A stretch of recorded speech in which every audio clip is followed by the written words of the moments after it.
Modern society has masterfully crafted a narrative, a grand illusion, that we are living in the most advanced era of human existence. We are told that technology has triumphed over suffering, that innovation has brought about comfort, ease, and connection never before imagined. With a few taps, we can speak with someone across the globe, summon information from an infinite pool, and enjoy conveniences that our ancestors could only dream of. And yet, despite this supposed utopia, a quiet but persistent emptiness echoes within many. Something vital, something deeply human, seems to be missing. We were promised fulfillment. Instead, we find ourselves wandering through life with an inexplicable void. The story told to us from childhood is that humanity is always marching forward, linearly, progressively, inevitably toward a better, brighter future. Every new invention, every new economic policy is framed as a stepping stone to a fuller, richer life. But this belief is rarely questioned. It's simply accepted, as if progress itself is synonymous with happiness.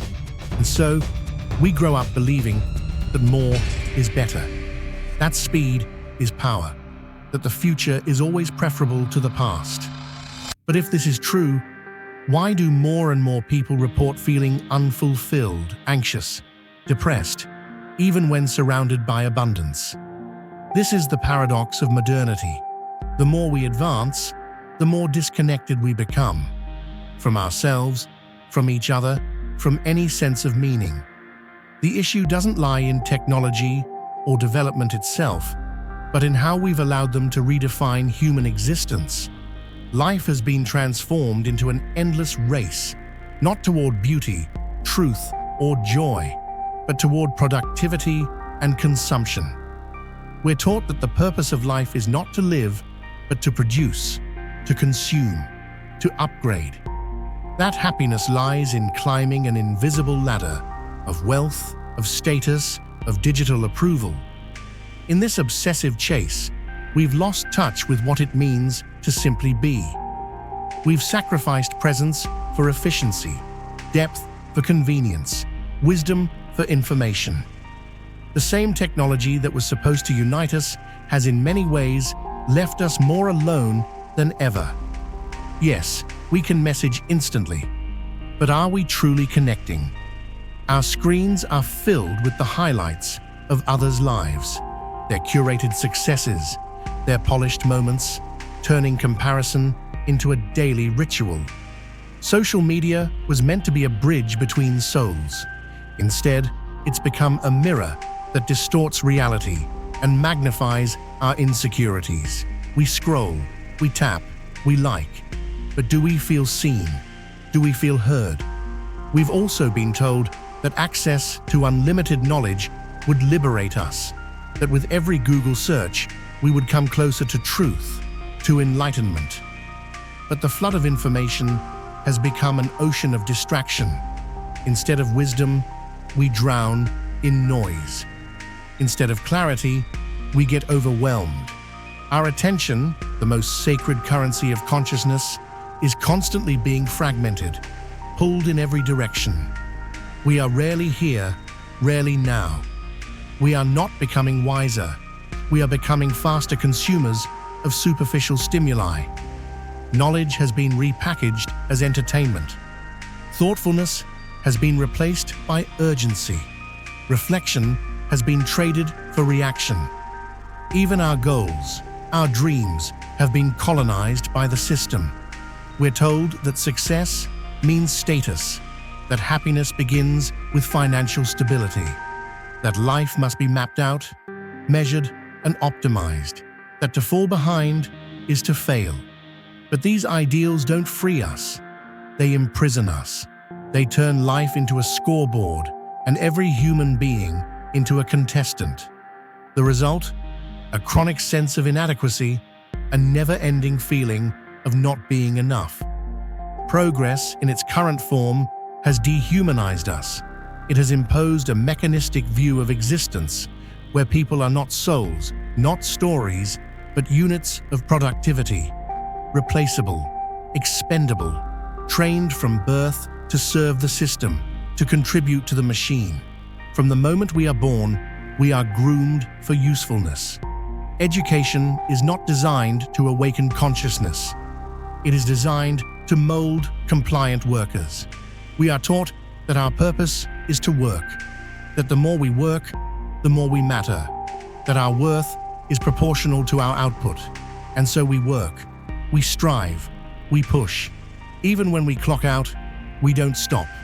Our minds race, our phones buzz, our bodies move on autopilot through cycles of stress and exhaustion. The boundaries between personal and professional life have dissolved. The workplace has invaded the bedroom, the dinner table, the vacation, the weekend. We are always reachable, always plugged in, and yet never truly present. This constant state of availability is not just draining, it's destructive. The fatigue we feel is not just physical, it is existential. It's the fatigue of living a life that doesn't feel like our own. Leisure, once the sacred ground of creativity, rest, and reflection, has been demoted to something optional, something guilty, something wasteful. Doing nothing is now seen as a crime against productivity. And so we keep moving, keep striving, keep proving, until we collapse, burned out, hollow, wondering why all this effort still hasn't brought us peace. The modern system does not just demand our time, it demands our spirit, and it offers only shallow rewards in return. A paycheck, a like, a promotion, a fleeting sense of victory in a game we didn't choose to play. But the cycle doesn't end there, because the second pillar of the illusion is consumption. For the system to thrive, it is not enough to work endlessly. We must also spend endlessly. We are sold the belief that fulfillment lies in acquiring more gadgets, more clothes, more experiences. That happiness can be ordered online, shipped overnight, unboxed on arrival. But that happiness never lasts, because the system was never designed to satisfy, only to stimulate. The moment we acquire, we are already being told we need something else, something better, something newer. Consumption is no longer about meeting needs. It is about manufacturing desire. Advertising no longer sells products. It sells dreams, identity, status, belonging. Each purchase promises a better version of ourselves, and when that promise fails, we buy again. Disappointment isn't a glitch, it's part of the design. The machine runs on dissatisfaction, and as long as we feel incomplete, we will keep feeding it. This is the great deception of modern society, that progress equals happiness, that speed equals success, that connection equals love, that consumption equals meaning. But beneath the surface, a different truth stirs, a truth we can feel in the quiet moments, in the empty scrolls, in the unanswered ache of our hearts. We are not machines. We are not profiles. We are not consumers. We are human. And perhaps the path forward isn't faster, shinier, or smarter.